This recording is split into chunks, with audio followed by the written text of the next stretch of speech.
There's a long history of Congress's feeling compelled to continue wars and to provide funding for wars that the president has launched.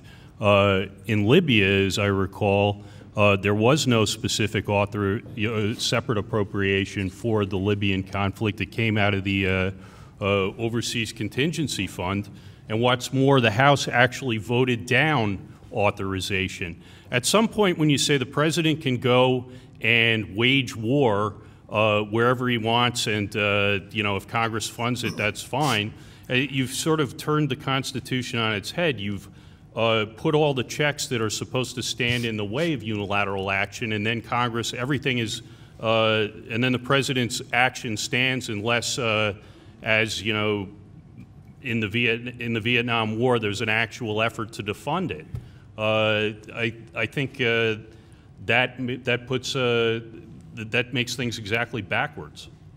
Okay. Indeed, it would render the declare war clause and the associated clauses there effectively moot. If all Congress had to do to authorize a war was appropriate funds, then why include a declare war power at all? What would the point of that ever be? And we've just talked about how perfecting it in the sense of international law can't be it. In fact, the administration itself doesn't make the argument that the funds Congress has appropriated for military action, part of which, a large part of which at the beginning was in defense of our own assets in the region to the extent they were being attacked. The president himself says the conflict has gone much beyond that now.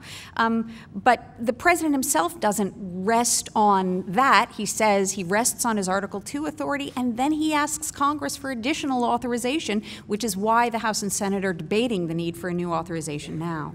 Look, I can understand why you want to talk about Libya. I can understand why you want to talk about the president. But this debate is not about Libya. And the president is not here debating with Professor Moore and I.